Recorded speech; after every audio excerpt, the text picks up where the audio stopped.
তো আজকে আমরা আরেকটা প্রিভিয়াস ইয়ার কোয়েশন ডিসকাশন করব। তো আজকে আমরা প্রিভিয়াস ইয়ার কোয়েশন ডিসকাস করব পেপার 2। তো পেপার 2 এর পেপার ল্যাঙ্গুয়েজ 2। ঠিক আছে, আমি আগে জানিয়ে রাখি এটা হচ্ছে জানুয়ারি 24। জানুয়ারি 24 এর পেপার 2 এর ল্যাঙ্গুয়েজ 2 তে কি প্রশ্ন এসেছিল এগুলো আমরা একটু দেখে নেই। তো ডাইরেক্ট পেডাগজিতে 136 নম্বর পেডাগজি প্যাসেজটা আমরা পরবর্তী সময় দিয়ে দেবো, আপনাদের পেয়ে যাবেন। তো 136 ভাষান্তরীকরণ বা কি বলেছে ট্রান্সল্যাঙ্গুয়েজ মানে কি?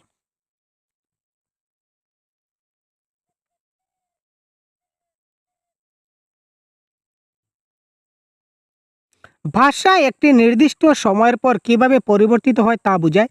একটি একাধিক ভাষাকে শ্রেণীকক্ষের উৎস হিসাবে ব্যবহার করার শিক্ষামূলক পদ্ধতি।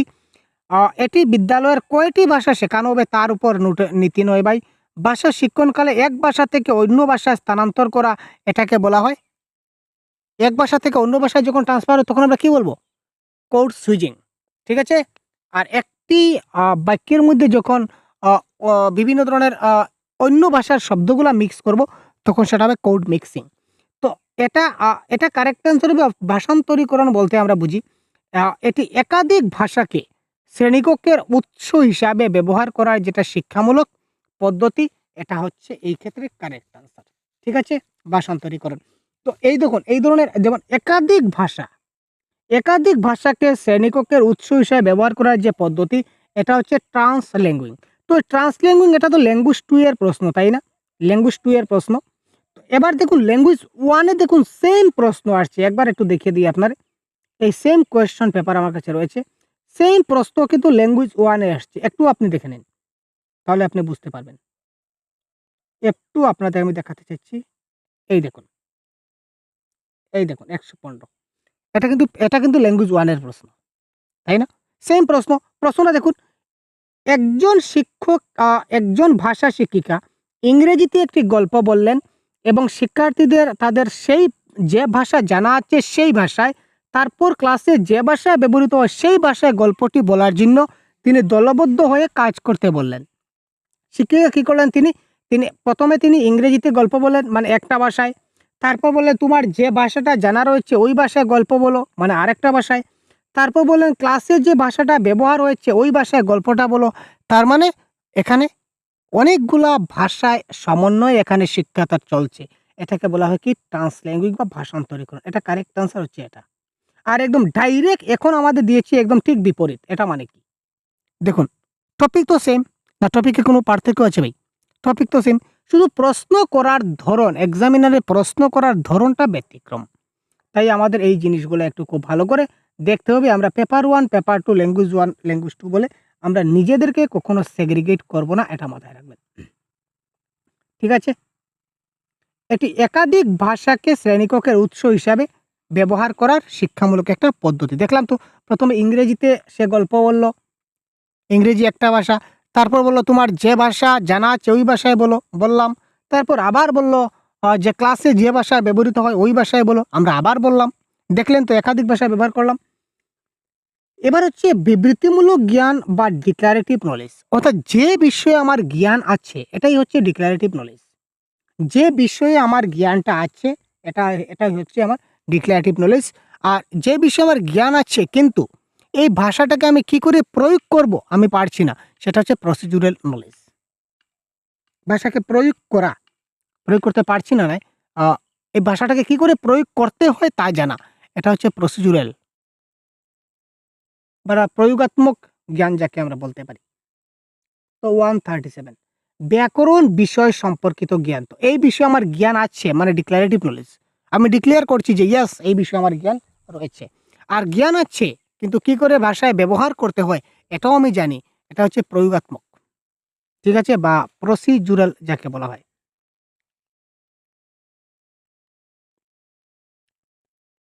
ষষ্ঠ শ্রেণীর একজন শিক্ষিকা তার ক্লাসে রান্নাঘরের কিছু জিনিসের লিখিত বর্ণনা থেকে শব্দ তালিকা শেখানোর জন্য চামচ, প্লেট, বাসনপত্র, বক্স প্যাটরা এবং প্লেন নিয়ে আসেন। ভাষা শিক্ষণে এই বস্তুগুলি কি নামে পরিচিত? Realia, cooking item, real life task না শিক্ষণ উপাদান? 138। এটা কারেক্ট আনসার হবে, তিনি বাস্তব উপাদান নিয়ে আসছেন ভাই আমাদের শেখানোর জন্য। তিনি আমাদের শেখানোর জন্য তিনি রান্নাঘর থেকে চামচ, প্লেট, বাসনপত্র, এগুলা নিয়ে আসছেন। এই বস্তুগুলা কি নামে পরিচিত? এইগুলো বস্তুগুলা রিয়েলিয়া বা বাস্তব উপাদান নামে পরিচিত। কারণ তিনি আমাদের জন্য শেখাবার জন্য তিনি রিয়েল বস্তুগুলা নিয়ে আসছেন, সুতরাং বস্তুগুলা হচ্ছে রিয়েলিয়া। ঠিক আছে? বাস্তব জীবন কর্ম হবে না, রান্নার আইটেম হবে না। আর যদি রিয়েলিয়া না থাকতো তাহলে সেটা শিক্ষণ উপাদান হিসাবে ব্যবহার হতো। Clear sir? নিচের পদ্ধতিগুলির কোনটি ভাষা শিক্ষণের জন্য মৌখিক অনুশীলন এবং ভাষার মান্য বৈশিষ্ট্যগুলি নিয়ন্ত্রণকে সমর্থন করে? 139। মৌখিক অনুশীলন, মৌখিক মানে কি? কথা বলতে হয়। এবং ভাষার মান্য বৈশিষ্ট্যগুলি, যে ভাষাগুলো যে বলতে হয় এটার একটা মান্য বৈশিষ্ট্য আছে। তো আমি যা ইচ্ছা তা বলে দিলাম, এটা তো হলো না। এটার রেস্ট্রিকশন আছে। তো আমি যে বলবো সেটা কি বলবো, এটা তো আমার একটা নিয়ন্ত্রণ আছে। নিয়ন্ত্রণকে কে সমর্থন করে?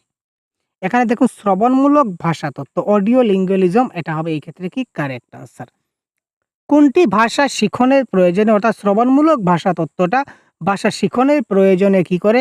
মৌখিক অনুশীলন এবং ভাষার মান্য বৈশিষ্ট্যগুলির নিয়ন্ত্রণকে সমর্থন করে।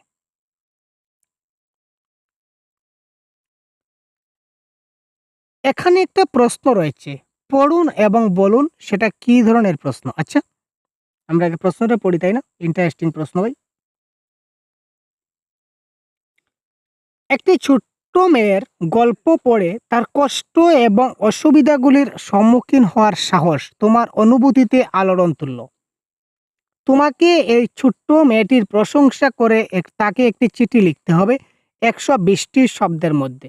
একটা দীর্ঘ উত্তরমূলক প্রশ্ন, না জ্ঞাত তথ্যাদির উপর অজ্ঞাত তথ্যাদি নিরূপণমূলক প্রশ্ন, না অপ্রাসঙ্গিক প্রশ্ন বা অভিভুক্তি?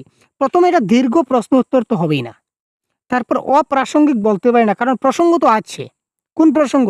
যে মেয়েটা অসুস্থ, মেয়েটা কষ্ট, মেয়েটা সমস্যায় পড়ছে, নিশ্চয়ই প্রসঙ্গ তো আছে। অভিব্যক্তি, এক্সপ্রেসিভ কোয়েশ্চন না। তো কারেক্ট আনসার এই ধরনের প্রশ্নকে বলা হয় এক্সট্রাপোলেটিভ কোয়েশ্চন। অর্থাৎ জানা বিষয় থেকে আমরা অজানার দিকে যাব। মেয়েটার কষ্ট, অসুবিধা, সম্মুখীন হওয়ার সাহস, আমার অনুভূতিতে বড় কষ্ট জাগলো। তো এই মেয়েটিকে প্রশংসা করে আমি তার ব্যাপারে একটা চিঠি লিখব। এটা হচ্ছে এক্সট্রাপোলেটিভ কোয়েশ্চনের মধ্যে পড়ছে। ত্রিভাষা নীতি আগেও ছিল। ত্রিভাষা নীতি থেকে কিন্তু আগেরবারও প্রশ্ন এসছে। এই প্রশ্নে আমরা ল্যাঙ্গুয়েজ 1ও প্রশ্ন দেখলাম, এবার ল্যাঙ্গুয়েজ 2তেও কিন্তু প্রশ্ন আসছে ত্রিভাষা নীতি। তো ত্রিভাষা নীতিতে নিচের কোনটি সঠিক? ত্রিভাষা নীতিতে প্রথমত মাতৃভাষা বা মাদার টাংকে কিন্তু প্রথমে স্থান দিয়েছে, এটা মাথায় রাখবেন। ত্রিভাষা নীতিতে মাতৃভাষা বা গৃহের ভাষা বা ঘরের ভাষাকে প্রথমে স্থান দিয়েছে, এটা আমরা মাথায় রাখবো। এটা যখনই মাথায় রাখবো আমাদের কারেক্ট আনসার কিন্তু হয়ে যাবে টুকুক করে। সব শিশুরা তাদের স্কুলের পড়া শুরু করে রাজ্যের ভাষাকে মাধ্যম করে, ক্যান্সেল করুন, কাটুন।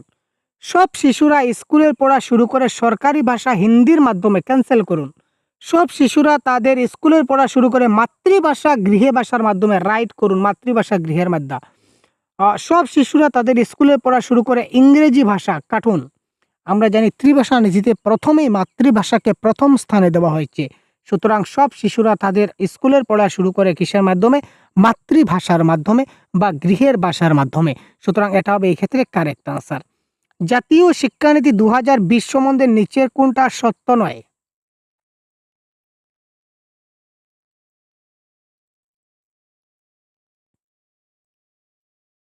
ত্রিভাষা নীতির অন্তর্গত মাতৃভাষা এবং গৃহের ভাষার অধ্যয়ন। ত্রিভাষা নীতি কিন্তু মাতৃভাষাকে প্রথম দিয়েছে, এটা আমরা জানি। জাতীয় শিক্ষানীতি ২০২০ কিন্তু এই ত্রিভাষা নীতিকে অনেক গুরুত্ব দিয়েছে, যেটা মাতৃভাষার সঙ্গে কানেক্টেড। ত্রিভাষা নীতির অন্তর্গত ভারতীয় একটা ভাষার অধ্যয়ন, এটাও ঠিক আছে। ইংরেজি একটা ভাষার উপর অধ্যয়ন, কিন্তু ত্রিভাষা নীতির অন্তর্গত কোনো ধ্রুপদী ভাষার অধ্যয়ন দেওয়া হয় নাই। সুতরাং এটা এই ক্ষেত্রে সত্য নয়। সুতরাং option number 4 is the right answer. ত্রিভাষা নীতিতে আমরা কোনো ধ্রুপদী ভাষাকে আমরা পাই নাই। ভাষা শিখনে নিচের কোনটি সত্য? ভাষা শিখনের নিচের কোনটা সত্য?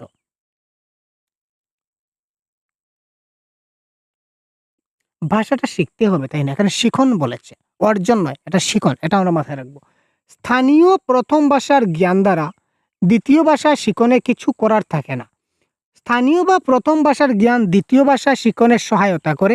প্রথম ভাষা এবং দ্বিতীয় ভাষা শেখা সম্পূর্ণরূপে স্বতন্ত্র। স্থানীয় বা প্রথম ভাষার জ্ঞান দ্বিতীয় ভাষা শিখনে প্রতিবন্ধকতা কিংবা বাধার সৃষ্টি করে।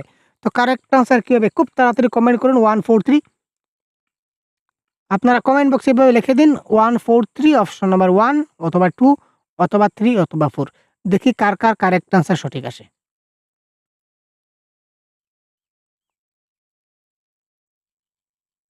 খুব তাড়াতাড়ি বলুন কার কতটা আনসার কারেক্ট হচ্ছে ভাই। এই প্রশ্নের কারেক্ট আনসার কোনটা হচ্ছে? প্রথম ভাষার জ্ঞান যদি আমাদের মধ্যে থাকে, ধরে নিন আমি আমার মাতৃভাষা বাংলা। বাংলা তো আমি জানি, জানি তো।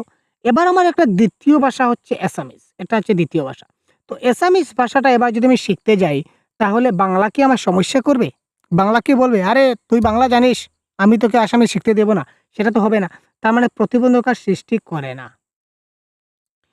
বরঞ্চ বরঞ্চ বাংলা ভাষা যেহেতু আমি জানি খুব ভালো করে, তো এই বাংলা ভাষাটা আমাকে সেকেন্ড ল্যাঙ্গুয়েজ বা যেকোনো দ্বিতীয় ভাষা শিখতে আমাকে কি করবে? সহায়তা করবে। একটা ভাষা মাতৃভাষা জানার ফলস্বরূপে আমরা যেকোনো ভাষা আমরা বলি না, আমরা আগে বেলা আমরা কি করতাম? Translate into English, translate into Assamese করতাম। মাতৃভাষা থেকে আমরা ট্রান্সলেট করে শিখতাম। আমি ভাত খাই, I go to school, translation. ট্রান্সলেটটা কেন করা হয়? মাতৃভাষায় আমার জ্ঞান আছে, মাতৃভাষায় আমি জিনিসটা বুঝি। যদি আমি ট্রান্সলেশন করতে যদি পারি, যদি ভাষাটা যদি আমি পরিবর্তন করতে পারি, পরিবর্তন করে শিখি, তাহলে আমার মনের যে কথাগুলা, বাংলা ভাষার কথাগুলো আমি ট্রান্সলেট করে অন্য ভাষায় বলতে পারবো।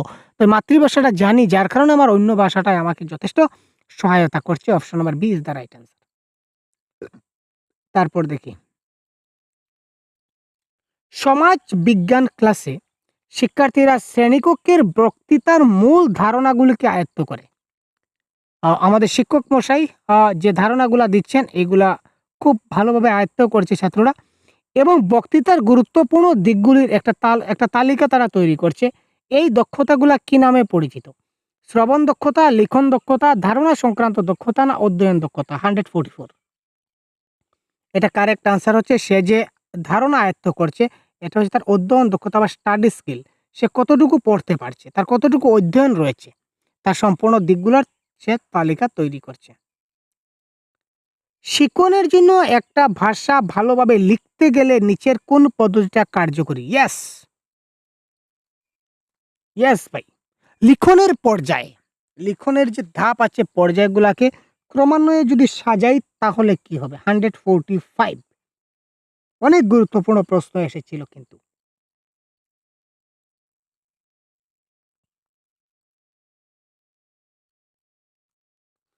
প্রথমেই আমরা কি করব? ব্রেইনস্টর্মিং করব। প্রথমেই চিন্তা ভাবনার আলোড়ন করব। ইয়েস।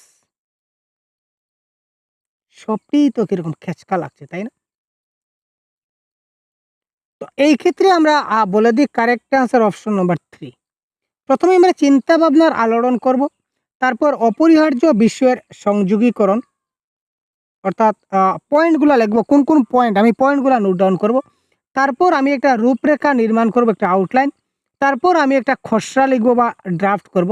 তারপর আমি সেটাকে এডিটিং করব বা সম্পাদনা করব। তারপর তার ফাইনালাইজ করব বা চূড়ান্ত রূপ দেব। তার মানে option number 3 is the right answer. যখনই কিছু লিখব, লিখার ধাপগুলা কি, কি? প্রথম ধাপ হচ্ছে ব্রেইনস্টর্মিং বা ব্রেইনে চিন্তা করা কি লিখব। তারপর অপরিহার্য বিষয়ের সংযোগীকরণ, মানে কিছু, কিছু পয়েন্ট আমি নোট ডাউন করব। কোন, কোন পয়েন্টের উপর আমাকে লিখতে হবে, এই পয়েন্টগুলা প্রথমে আমি নোট ডাউন করে নেব। তারপর তার একটা রূপরেখা বা একটা আউটলাইন দিতে হবে, কি করে কি করতে হয় একটা ডিটেইলস দিতে হবে। তারপর এই বিষয়ে একটা ড্রাফট আমি তৈরি করব, খসড়া। তারপর এটা আমি এডিটিং করব, যেখানে খসড়াতে হয়তোবা ভুল হতে পারে। তো ভুলটাকে আমি এডিটিং করব, এডিটিং করে কারেকশন করে ঠিক করব। তারপর এটাকে আমি চূড়ান্ত রূপ দেব।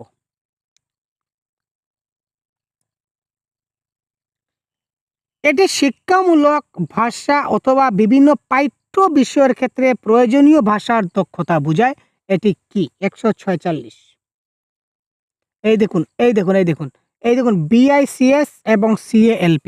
আমি যে আপনাদের একটি কথা যে বারবার বলি যে দেখুন স্যার, সিটেট পরীক্ষায় ল্যাঙ্গুয়েজ 1 ল্যাঙ্গুয়েজ 2 এর প্যাডাগজির মধ্যে কোনো পার্থক্য নাই। বারবার আমি আপনাদের বলি যে সিটেট পরীক্ষায় বাংলার ক্ষেত্রে ল্যাঙ্গুয়েজ 1 এবং ল্যাঙ্গুয়েজ 2 এর ক্ষেত্রে কোনো পার্থক্য নাই। পেপার 1 এবং পেপার 2 এর মধ্যে কোনো পার্থক্য নাই। এখানে দেখুন BICS এবং CALP এই টপিক থেকে প্রশ্ন আসছে, তাই না? তো আমরা এবারে যে পেপারটা সলভ করছি এটা কোন পেপার একটু আপনাদের দেখিয়ে দিই, জাস্ট একটু সাথে থাকুন। প্রমাণ দেখাচ্ছি, প্রমাণ যদি আপনারা পান তে মজা পাবেন, তাই না? তো এটা দেখুন পেপার 2, সরি ল্যাঙ্গুয়েজ 2, ভাষা 2। পেপার 2 তো ঠিকই আছে, পেপার 2 এর এটা হচ্ছে ল্যাঙ্গুয়েজ 2, তাই না? তো ল্যাঙ্গুয়েজ 2 এর এইমাত্র আমরা প্রশ্ন যেটা পেয়েছি এটা হচ্ছে কি BICS এবং CALP থেকে প্রশ্ন করেছে, তাই না? তো এবার এই যে এই সেম ইয়ারের সেম কোয়েশ্চনের ল্যাঙ্গুয়েজ 1 এ একটা প্রশ্ন এসেছিল, আপনাদেরকে দেখাতে চাই অ্যাজ এ প্রুফ হিসাবে। কোথায় ছিল? এই দেখুন 110। এখানেও দেখুন BICS এবং CALP থেকে প্রশ্ন আসছে। এই প্রশ্নটা কিন্তু ল্যাঙ্গুয়েজ 1, এই প্রশ্নটা ল্যাঙ্গুয়েজ 1, আর এখন যে দেখলাম এটা হচ্ছে language 2। Concept same, same concept, শুধু প্রশ্নটা একটু ঘুরিয়ে করেছে। তো আমরা কি টপিকটা পড়বো না? এই BICS CALP যদি টপিকটা জানা থাকে তাহলে তো আপনি পেপার 1 এ প্রশ্ন আসুক, পেপার 2 তে আসুক, ল্যাঙ্গুয়েজ 1 এ আসুক, ল্যাঙ্গুয়েজ 2 তে আসুক, আমরা তো পারবো। তো স্যার পেপার 1 এর কোনগুলা টপিক, পেপার 2 এর কোনগুলা টপিক, ল্যাঙ্গুয়েজ 1 এর কোনগুলা টপিক, ল্যাঙ্গুয়েজ 2 এর কোনগুলা টপিক, কাইন্ডলি এই চিন্তাধারা থেকে মাথা থেকে সরান এই চিন্তাধারা। প্রত্যেকটা প্যাডাগজির প্রত্যেকটা টপিক, ব্যাকরণের প্রত্যেকটা topic paper 1, paper 2, language 1, language 2 প্রত্যেকটাতে সমান, ডিফারেন্সটা সেম। শুধুমাত্র একটা প্যাসেজের ক্ষেত্রে সমস্যা হয় যে আমাদের ল্যাঙ্গুয়েজ 1 এ প্যাসেজ আসে না, সরি কবিতা আসে না।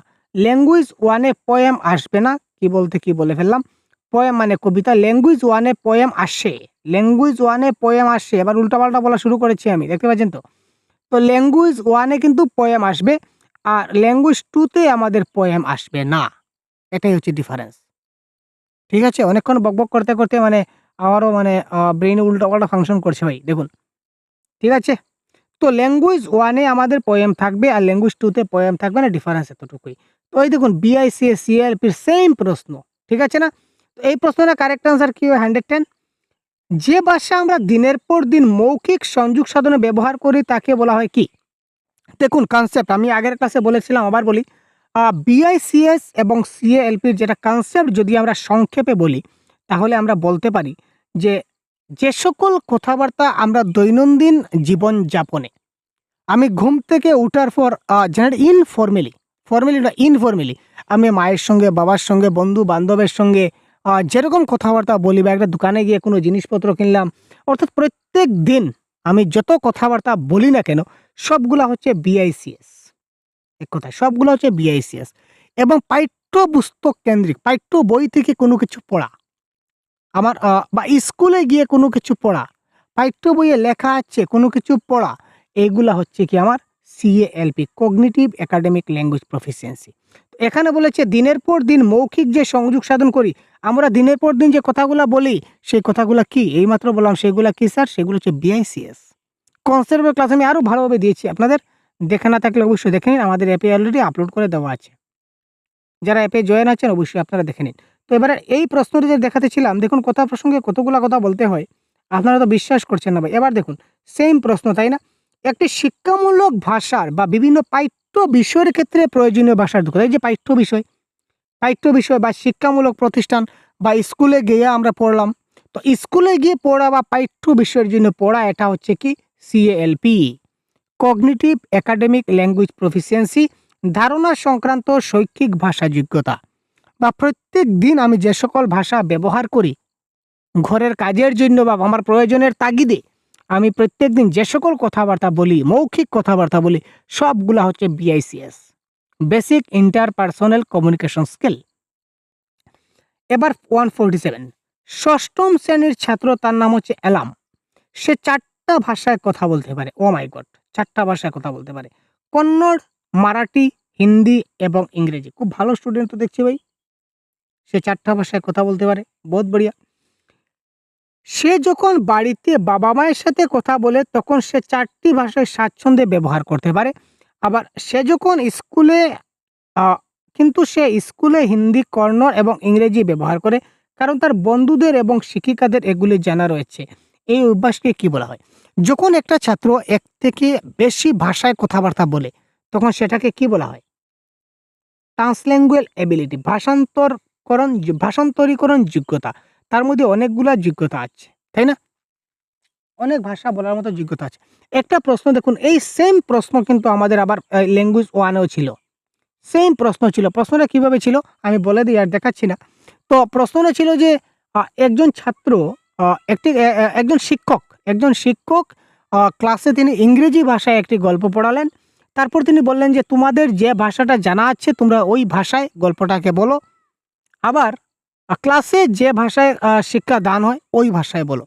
তার মানে একটা জিনিস তিনি বিভিন্ন ভাষায় তাকে জ্ঞান দিতে চাইছেন এবং বিভিন্ন ভাষায় তিনি তাকে জিনিসটাকে রপ্ত করতে চাইছেন। এই যে বিভিন্ন ভাষায় যে করতে চাইছেন সেটা হচ্ছে কি ভাই? ভাষান্তরীকরণ যোগ্যতা বা ট্রান্সল্যাঙ্গুয়াল এবিলিটি, রাইট?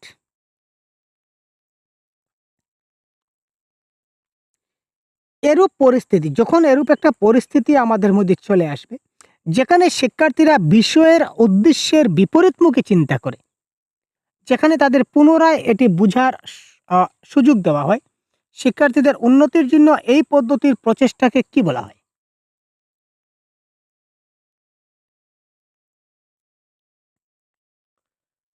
যখন শিক্ষার্থীরা বিপরীতমুখী চিন্তা করে, বিপরীতমুখী মানে উল্টায়, ভালো বললে খারাপ বুঝে নেয়। উল্টা চিন্তা করে, বিপরীতমুখী চিন্তা করে এবং সেখানে তাদের পুনরায় এটি বুঝার সুযোগ করে দেওয়া হয়। এটাকে বলা হয় ক্রিটিক্যাল থিংকিং বা জটিল সাক্ষরতা।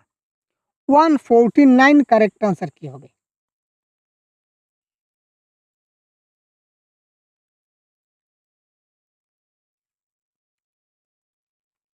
অষ্টম শ্রেণীর একজন শিক্ষক ৫ টি ইংরেজি বাক্য আ সম্বন্ধিত একটি পাঠ ২ বার পড়লেন। প্রশ্নটা আমরা ভালো করে পড়ি। অষ্টম শ্রেণীর একজন শিক্ষক তিনি কি করলেন? ৫ টা ইংরেজি বাক্য সমন্বিত একটি পাঠ ২ বার পড়লেন এবং তার শিক্ষার্থীদের সেই পাঠটি মনোযোগ সহকারে শুনতে বললেন। তিনি একটা পাঠ পড়লেন এবং ছাত্রদের বললেন যে, "তোমরা খুব ভালো করে শোনো।" তারপর তিনি পঠিত পাঠটির কাছাকাছি, একদম এক নয়, একটি পাঠ পুনরায় তৈরি করার জন্য ৪ জনের একটি দলকে কাজ করতে বললেন। এই প্রক্রিয়াটিকে আমরা কি বলতে পারি? ইংরেজি বাক্য সম্বন্ধীয় একটি পাঠ তিনি ২ বার পড়লেন এবং শিক্ষার্থীদের সেই পাঠটা মনে শুনতে বললেন এবং শোনার পর বললেন যে, "এই সেম টু সেম রিলেটেড তোমরা আবার আরেকটা গল্প তোমরা তৈরি করো বা আরেকটা গল্প তোমরা বলো।" তো এটা আমরা যদি বলি, এটা অ অনুচ্ছেদ শ্রুতিলিখন হতে পারে, আবার সংঘবদ্ধ শ্রুতিলিখন হতে পারে, ২ টাই হতে পারে correct answer. Collective paragraph detection কেন? আ অনুচ্ছেদ শ্রুতিলিখন কেন? মানে তিনি এই ধরনের আরেকটা অনুচ্ছেদ তিনি তাদের লিখতে দিচ্ছেন। সুতরাং এটা অনুচ্ছেদ শ্রুতিলিখন হতে পারে। আবার কালেক্টিভ সংঘবদ্ধ কেন? কারণ তিনি দলগতভাবে কাজ করতে দিয়েছেন। সুতরাং সেটা সংঘবদ্ধ হতে পারে। অফিসিয়াল আনসার কিন্তু এই ২ টা আনসারই কারেক্ট দেওয়া হচ্ছে। লাস্ট প্রশ্ন দেখি। শিক্ষণের ফলাফল শিক্ষার্থীকে যোগ্য করে তোলার প্রচেষ্টা করে। শিক্ষণের ফলাফল শিক্ষার্থীকে যোগ্য করে তোলার প্রচেষ্টা করে। সীমিত নিয়মাবলীর মধ্যে যোগ্যতা লাভে সফল হতে, সব দক্ষতার শিক্ষণের সামান্যতম স্তরে পৌঁছানোর সফল হতে, সীমিত নিয়মাবলীর মধ্যে ভাষাগত উপাদান গ্রহণের সফল হতে, সীমিত নিয়মাবলীর মধ্যে ব্যাকরণগত জ্ঞান অর্জনের সফল হতে। তো এটা কারেক্ট আনসার হবে। সে নিয়মাবলী কম থাকবে এবং যোগ্যতা লাভে যেন সফল হয়। শিক্ষণের ফলাফল মানে কি? Learning outcome. তো আমরা যে ছাত্রদের শেখাই, তো শেখানোর ক্ষেত্রে আমরা চাই যে নিয়মাবলী সবচেয়ে কম থাকুক, কিন্তু ছাত্ররা যেন যোগ্য মর্যাদা পায় বা সে যেন যোগ্যতার স্থান লাভ করে। আমি যা তাকে বুঝাতে চাইছি, জানাতে চাইছি সেটা যেন তাকে আমি বোঝাতে পারি। ঠিক আছে ভাই? তো এই ছিল আজকের ক্লাস এবং এই সবগুলা ক্লাসের PDF, previous year question, mock test সবগুলো আমাদের সহজগুরু অ্যাপে অলরেডি আপলোড করা আছে। আপনারা চাইলে সহজগুরু অ্যাপটা ডাউনলোড করে আপনারা দেখতে পারেন। Clear sir? অনেকগুলা পিডিএফ দেওয়া আছে, অনেকগুলা মক টেস্ট দেওয়া আছে, ৫০ টারও বেশি প্র্যাকটিস সেট দেওয়া আছে আমাদের বাংলা ভাষার কোর্সে। তো আপনারা এই অ্যাপটা, সহজগুরু অ্যাপটা প্লে স্টোর থেকে ডাউনলোড করে আপনারা অবশ্যই দেখতে পারেন। ঠিক আছে? এবং প্রতিদিন এই ধরনের আপনারা প্রিভিয়াস ইয়ার কোয়েশ্চন ক্লাস পেয়ে যাবেন। এবং কনসেপ্টের ক্লাস অলরেডি হয়ে গেছে, আপনারা আমাদের ক্লাসে দেখতে পাবেন। এবং গ্রামারের ক্লাস অলরেডি হয়ে গেছে, আপনারা প্রিভিয়াস ভিডিওগুলো দেখলে পেয়ে যাবেন। এবং এখন আমরা কন্টিনিউ মার্জলি আমরা ক্লাসগুলো ম্যারাথন ক্লাস এবং প্রিভিয়াস ইয়ার কোয়েশ্চন কন্টিনিউয়াসলি চালাবো। সুতরাং চ্যানেলকে সাবস্ক্রাইব করার সাথে থাকুন পরবর্তীতে এই ধরনের ক্লাস পেতে। ধন্যবাদ। জয় হিন্দ।